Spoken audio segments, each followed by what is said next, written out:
नमस्कार विद्यार्थियों, आप सब अच्छे होंगे और अच्छे से अध्ययन कर भी रहे होंगे। और अपन पढ़ रहे थे पार्टनरशिप साझेदारी, और आपको अच्छे से साझेदारी के जो मैंने आपको लेक्चर अवेलेबल करवाए हैं आपको समझ में भी आ रहे होंगे। और अपन ने लास्ट जो क्लास थी उसके अंदर स्थिर पूंजीपति और परिवर्तनशील पूंजीपति में अंतर पढ़े थे। आज अपन उससे आगे पढ़ेंगे।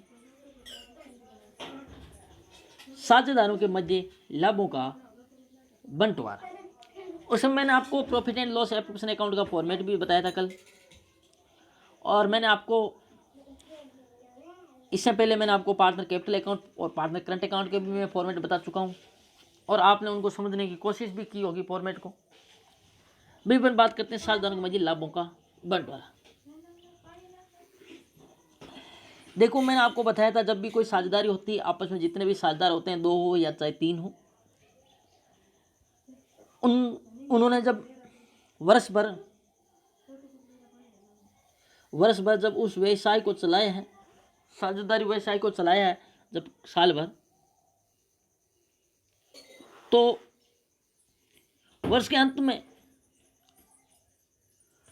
लाभ या हानि हुई है, उसे अपन क्या करते हैं, इस लाभ हानि वितरण खाते के माध्यम से क्या करते हैं, बांटते हैं।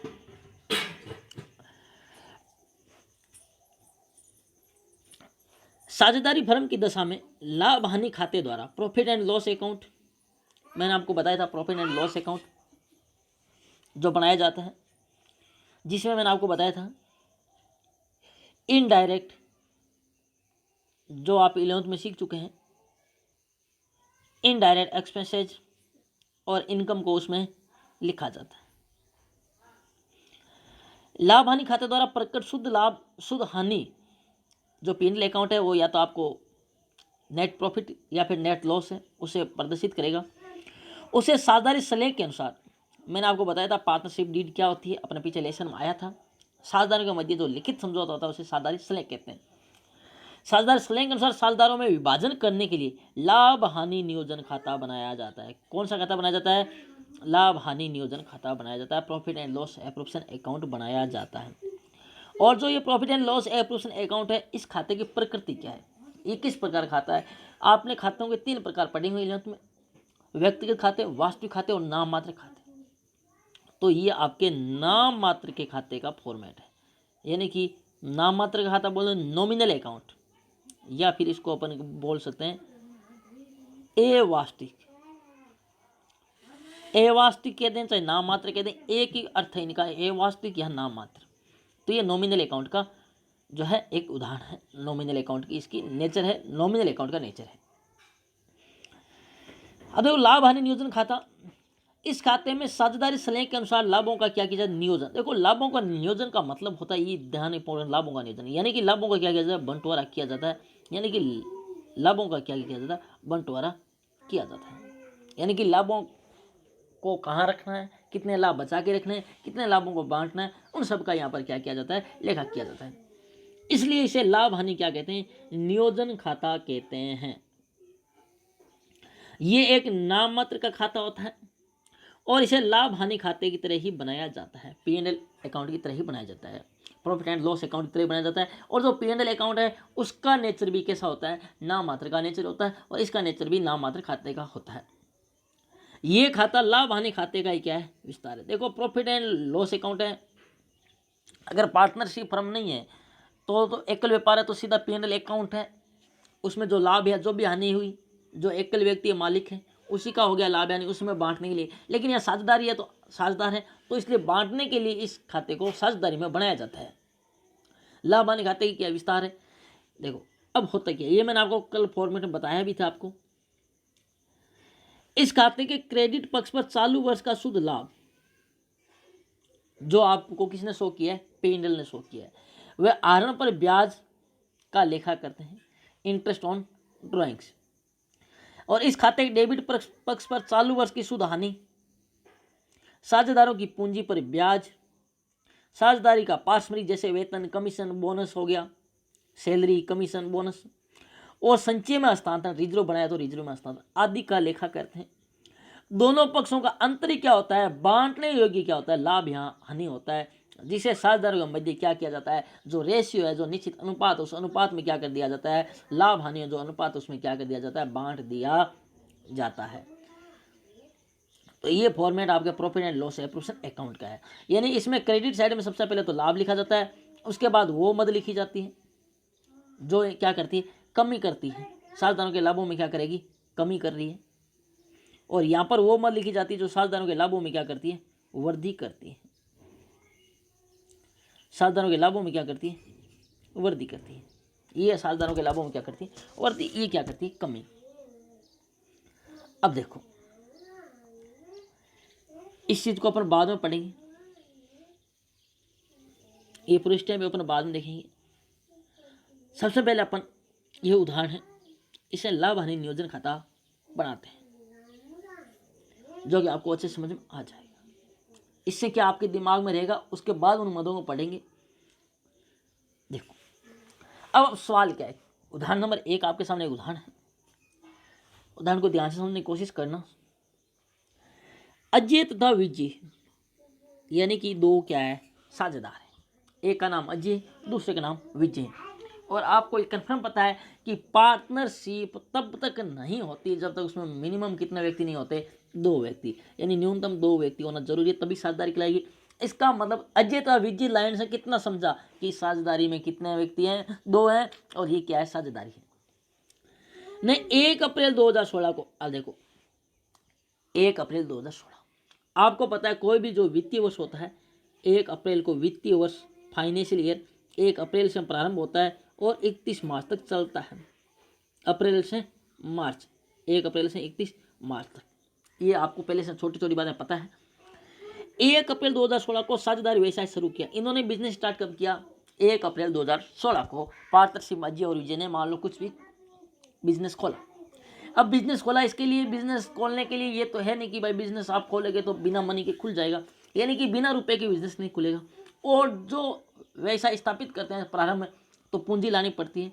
तो देखो पूंजी लाए कितनी, 2 लाख और 3 लाख पूंजी कर्म से, यानी कि अजय की पूंजी कितनी है, 2 लाख, और विजय की पूंजी कितनी है, 3 लाख, यानी 2 लाख रुपए पूंजी अजय और 3 लाख रुपए पूंजी विजय, इन दोनों ने कुल मिला के 5 लाख रुपए लगा करके क्या बिजनेस स्टार्ट किया, यानी 5 लाख रुपए में इनका धंधा है जो प्रारंभ किया। आगे साझेदारी सलेख, पार्टनरशिप डीड में मैंने आपको बताया कि साझेदारी सलेख क्या होता है, लिखित समझौता है। तो इनके मध्य साझेदारी सलेख है। तो यहाँ पर अब जो साझेदारी सलेख में जो बातें लिखी इनका अपन को क्या करना पड़ेगा, पालन करना पड़ेगा। तो साझेदारी सलेख में देखो इनके मध्य किन किन बातों का वर्णन है।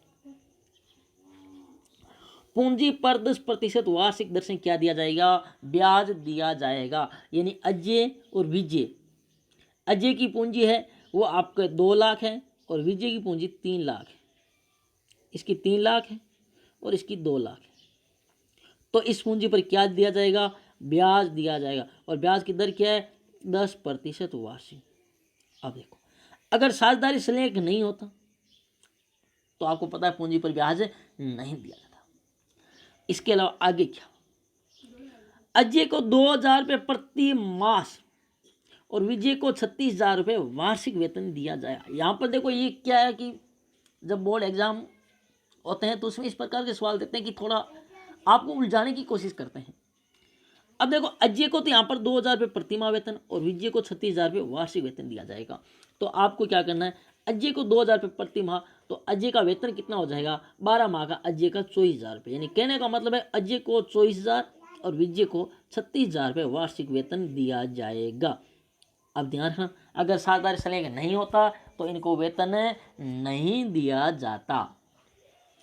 आगे देखो आहरण पर ब्याज, अजय से 2,000 रुपये तब विजय से 3,000 रुपये वसूला जाएगा। यानी आहरण पर इन्होंने रुपए निकाले, फर्म से ड्राइंग्स किया है, इसलिए आहरण पर ब्याज है आपको निकाल के दिया है कि अजय 2,000 रुपये और विजय 3,000 रुपये, इनसे इतना इतना ब्याज अपन लेंगे।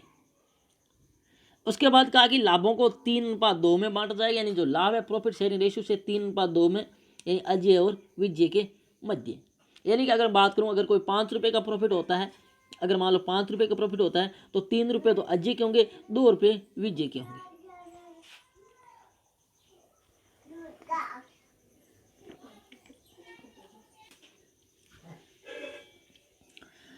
उसके बाद प्रॉफिट को 3 दो में बांट लेंगे। फिर इसने कहा है कि वर्ष के दौरान अजय और विजय के आहरण कर्म से 30,000 रुपये और 40,000 रुपये थे।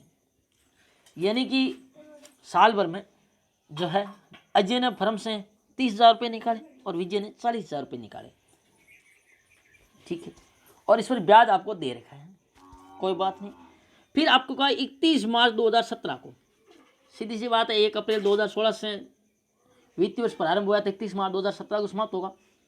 वर्ष के लिए उपयुक्त समायोजन करने से पहले फर्म को 2,45,000 का लाभ हुआ। यानी कि आपका जो प्रॉफिट एंड लॉस अकाउंट है वो क्या शो कर रहा है, प्रॉफिट कितना शो कर रहा है, 2,45,000। लाभ है 2,45,000 रुपये का प्रॉफिट है। अब 2,45,000 प्रॉफिट है, ये तो ठीक है, लेकिन ध्यान देने वाली बात ये है कि 2,45,000 प्रॉफिट है, इन सभी बातों का समायोजन नहीं किया गया है। यानी ये कोई भी बात अभी तक है उनको एडजस्टमेंट नहीं किया गया है। यानी P&L अकाउंट है तो 2,45,000 का लाभ शो कर रहा है। तो क्या बांटने योग्य लाभ 2,45,000 है? बिल्कुल नहीं है। क्यों? क्योंकि इनको पूंजी पर ब्याज देना पड़ेगा, आहरण पर ब्याज लेंगे भी, वेतन देना इनको, उसके बाद जो लाभ बचेगा वो बांटने योग्य लाभ होगा। तो इसके लिए अपन जो अकाउंट बनाते हैं P&L अप्रूव्शन अकाउंट, यानी प्रॉफिट एंड लॉस अप्रूव्शन अकाउंट बनाते हैं। इसने कहा भी है लाभ हानि नियोजन खाता बनाइए, तो आइए बनाते हैं लाभ हानि नियोजन खाता।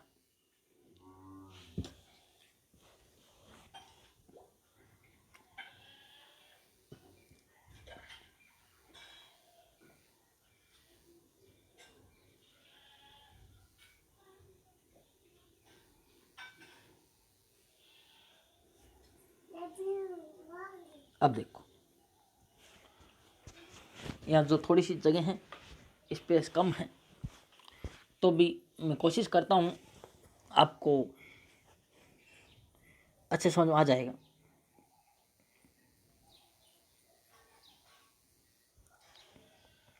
ये अपन सबसे पहले प्रॉफिट एंड लॉस अप्रूव्शन अकाउंट का क्या बनाते हैं, फॉर्मेट बनाते हैं।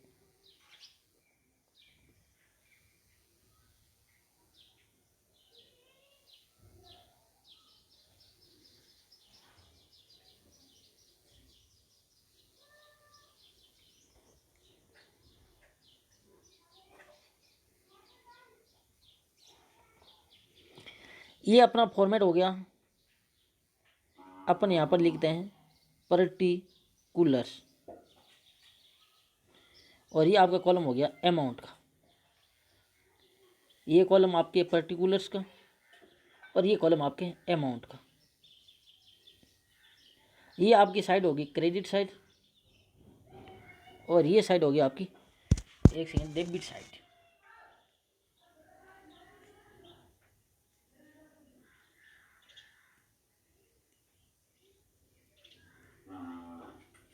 ये साइड आपकी डेबिट साइड और ये आपकी साइड क्रेडिट साइड हो जाएगी।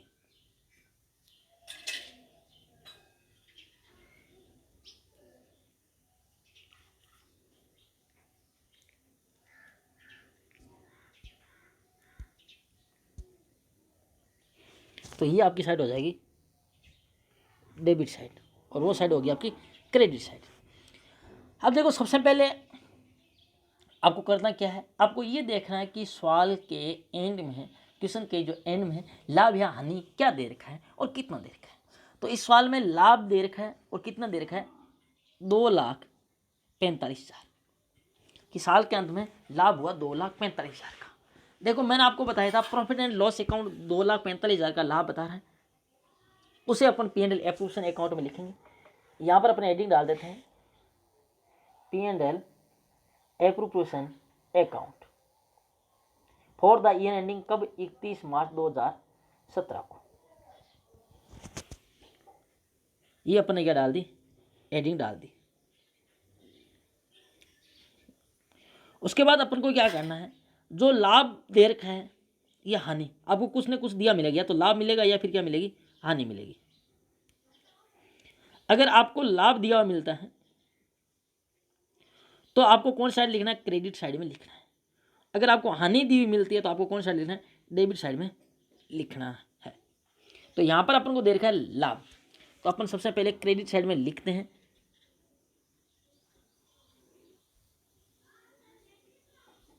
जो आपको दे रखा है लाभ,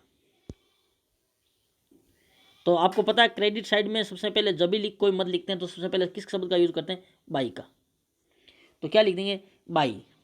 उसके बाद अपन क्या लिखेंगे, आपका जो लाभ है वो क्या है, प्रॉफिट एंड लॉस अकाउंट्स आया, तो अपन लिख देते हैं बाई पी एंड एल।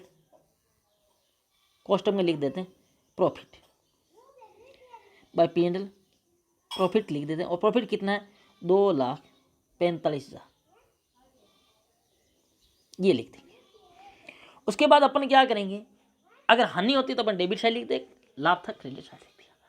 अब वो मत लिखेंगे जिससे इनकी क्या होती हो, लाभों में, साझेदारों के लाभों में क्या होती हो, वृद्धि होती हो, और वो मद जो साझेदारों लाभों में क्या करती हो, कमी करती हो। ध्यान रखना, यहाँ पर वो मद नहीं लिखेंगे जो साझेदारों की पूंजी में वृद्धि या कमी करती हो, इस बात का ध्यान रखना। यहाँ पर वही मद लिखेंगे जो लाभों में वृद्धि या कमी करती हो, ना कि पूंजी में वृद्धि या कमी करती हो। अब देखो, उसके बाद आहरण पर ब्याज, बाई इंटरेस्ट ऑन ड्राइंग्स। आहरण पर ब्याज लगने से साझेदारों के लाभों में क्या होगी, कमी होगी, कि उनको लाभ कम मिलेंगे। साझेदारों के जो लाभ हैं कम होंगे, जो फर्म है वो क्या करेगी, रुपए लेगी, किससे लेगी, साझेदारों से। तो साझेदारों को क्या करना पड़ेंगे, रुपए चुकाने पड़ेंगे, क्योंकि उन्होंने क्या आहरण, और आहरण पर क्या लेंगे, ब्याज। तो अपन इधर लिख देंगे बाई इंटरेस्ट ऑन ड्राइंग्स, यानी आहरण पर ब्याज। दो व्यक्ति अजय और विजय, अपन को आहरण पर ब्याज निकालना नहीं है, क्वेश्चन में दे रखा है कि अजय और विजय के आहरण पर ब्याज कितने कितने होंगे। तो अजय के आहरण पर जो ब्याज अपन को दे रखे हैं 2,000 रुपये, और विजय के आहरण पर अपन को ब्याज दे रखा है 3,000 रुपये, तो टोटल हो जाएगा 5,000 रुपये। ये हो गया। अब अपन आते हैं डेबिट साइड की मदद लिखते हैं। अब आपको पूंजी पर ब्याज दिया जाएगा, इससे साझेदारों को पूंजी पर ब्याज दिया जाएगा, इससे साझेदारों के लाभों में क्या होगी, वृद्धि होगी। तो अपन इधर लिख देंगे टू। आपको पता है डेबिट साइड में जब भी कोई मद लिखी जाती है तो किसका प्रयोग किया जाता है, टू का।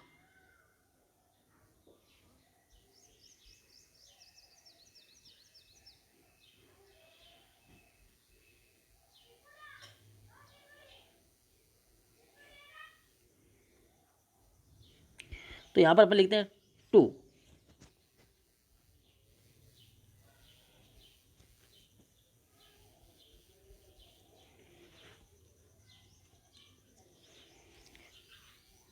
अपन लिखते हैं टू इंटरेस्ट ऑन कैपिटल।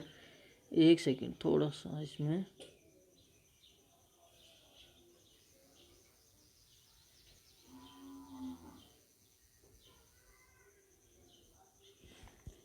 अपन लिख देंगे टू इंटरेस्ट ऑन कैपिटल, लिख देंगे आप इंटरेस्ट कैपिटल, यानी पूंजी पर ब्याज। तो अजय और विजय, अब दोनों की पूंजी पर अपन को क्या निकालना है, ब्याज निकालना है। तो देखो, अजय ने पूंजी कितनी लगाई थी, 2,00,000 रुपये, और विजय ने पूंजी कितनी लगाई थी, 3,00,000 रुपये। तो 2,00,000 और 3,00,000 पर ब्याज निकालेंगे, पूरे साल पूंजी रही, और पूंजी पर ब्याज की दर अपन को दे रखी है 10%। तो 2,00,000 का 10% का आप अपने रफ रजिस्टर में निकालिए ब्याज, और 3,00,000 का 10% से रफ रजिस्टर में ब्याज निकालिए। तो जब पूरे साल का निकालना है तो अपन को क्या करना है, कुछ ज़्यादा करना नहीं है, 2,00,000 इंटू 10/100 करना है, और 3,00,000 इंटू 10/100 करना है। तो 2,00,000 का जब आप 10% निकालेंगे और 3,00,000 का जब 10% निकालेंगे तो आपके ब्याज आ जाएगा 20,000 और 30,000 रुपये। तो अपन अजय का लिख देंगे 20,000 और विजय का लिख देंगे 30,000। इस प्रकार ब्याज हो जाएगा आपके टोटल 50,000। उसके बाद क्या दिया जाएगा, इनको सैलरी दी जाएगी टू सैलरी लिख देंगे, वेतन,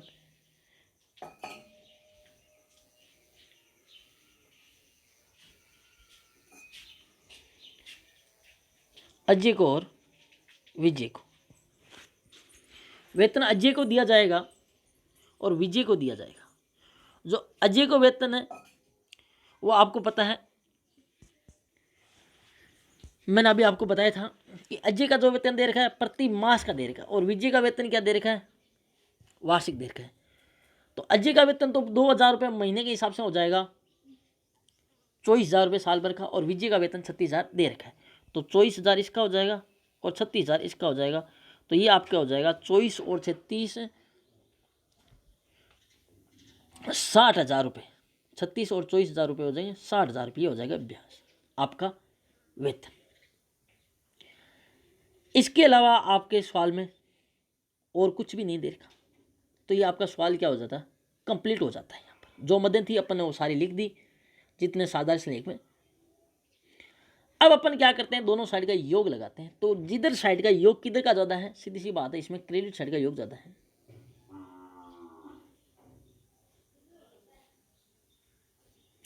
क्रेडिट साइड का योग है वो आपके आएगा 2,50,000 रुपये, और इधर का जो योग अभी है 1,10,000 रुपये।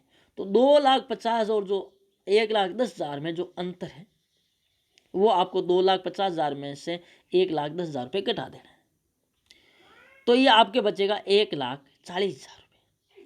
और जो ये 1,40,000 रुपये है ये साझेदारों में बांटने योग्य क्या है, प्रॉफिट है। इससे अपन अजय और विजय में जो इनका रेशियो है 3:2 उसमें क्या कर देंगे, बांट देंगे। तो इसको अपन 3-2 में बांट देंगे तो ये आपका हो जाएगा सवाल कंप्लीट। अब देखो मैं ये जो उदाहरण कर रखा है इसका आपको थोड़ा बता देता हूँ। देखो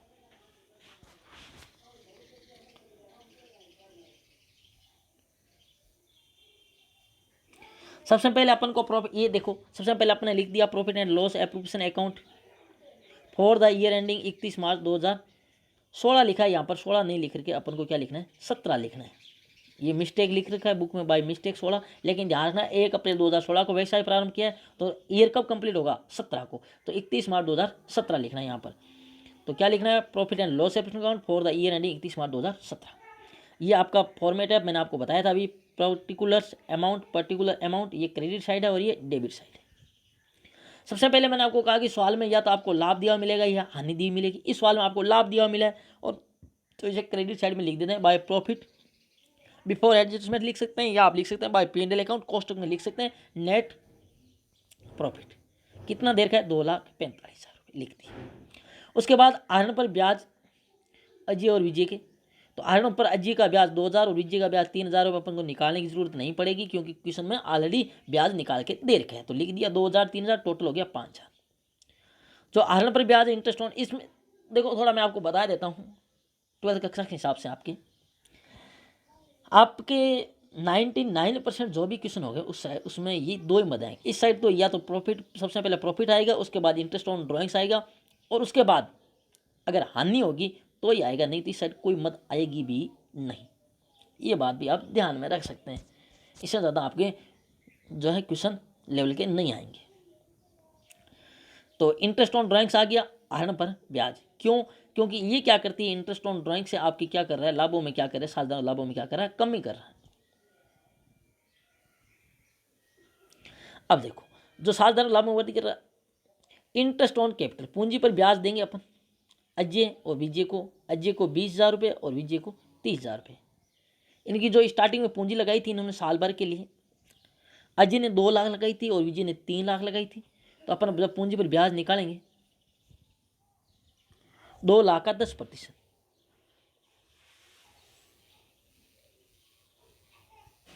ये अपन लिखेंगे 2 लाख इंटू 10/100, क्योंकि साल पूरे 12 महीने का है तो उससे कोई फर्क नहीं पड़ेगा 1 साल का। और अगर 6 महीने का होगा तो अपन 6/12 कर देते हैं, लेकिन यहाँ पर 12/12 कर देते हैं तो इसका कोई मतलब नहीं रहता यहाँ पर, क्योंकि पूरे साल भर का। तो अपन यहाँ 0 से 0 काटते हैं तो ये इस ये हो जाएगा 2,000 को 10 से गुणा करेंगे तो 20,000। इसी प्रकार विजय का कितना आ जाएगा, 3,30,000 रुपये। तो ये आपका हो गया ब्याज 50,000। उसके बाद इनको सैलरी दी जाती है। अजय को 2,000 रुपये महीने की दी जाती है, तो वर्ष में 12 महीने होते हैं, तो गुणा करेंगे तो 12 दूना 24,000 रुपये अजय को दी जाएगी। और विजय को सैलरी 36,000 रुपये लिख रखे साल भर की, तो दोनों को सैलरी दी जाएगी 60,000 रुपये, और कोई मद है नहीं। अब अपन क्या करते हैं, डेबिट साइड और क्रेडिट साइड दोनों साइड का आपको जिधर का योग ज़्यादा लगता है उधर का पहले योग करते हैं। तो सीधी सी बात है, इसको देखने पर पता लगता है क्रेडिट साइड का योग ज़्यादा है। और आपको पता है अकाउंट में योग दोनों साइड का क्या किया जाता है, बराबर किया जाता है बैलेंसिंग फिगर के माध्यम से। तो क्रेडिट साइड का योग कितना हो गया, 2,50,000 रुपये। अब अभी तक अपने पास 50,000 60,000 इनको घटाते हैं तो अंतर कितना आता है, 1,40,000 का अंतर।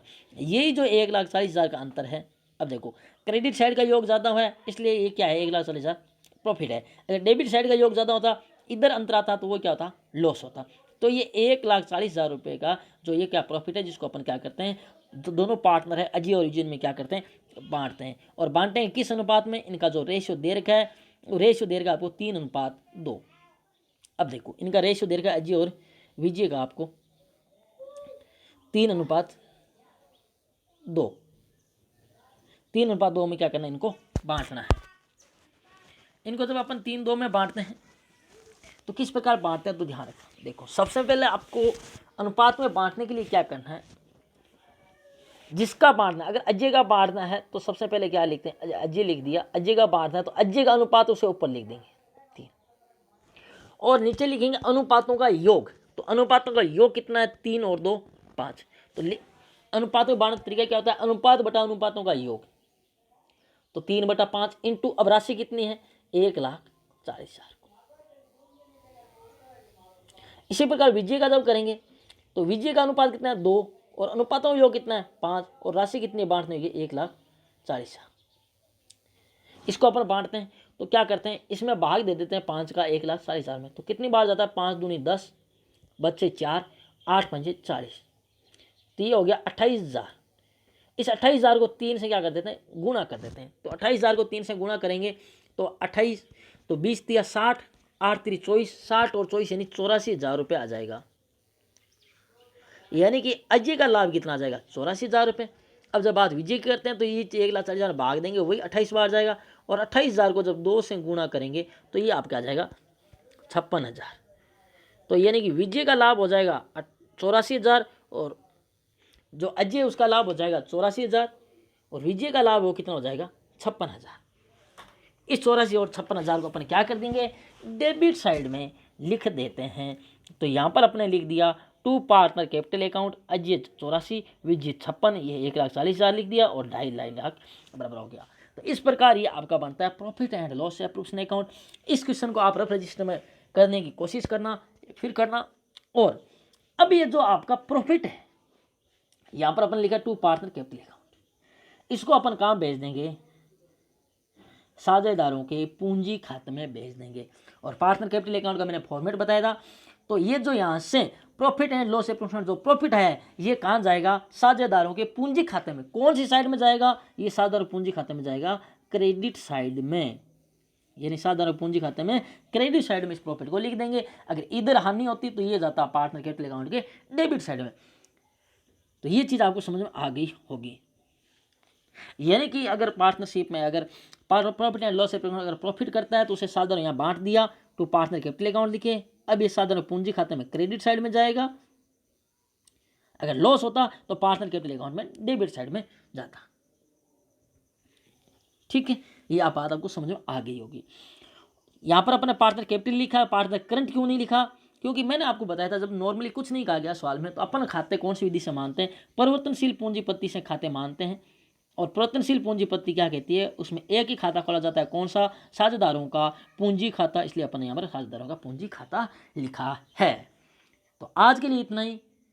इस फॉर्मेट को आप देखना, समझना, इसकी भाषा को समझना, इसकी खाते की प्रकृति को समझना, तो आपको ये अच्छे समझ में आ जाएगा। तो आप इस क्वेश्चन को एक बार उदाहरण को फिर से करना। और आज के लिए इतना ही, बाकी अगली क्लास में और पढ़ेंगे आगे। धन्यवाद।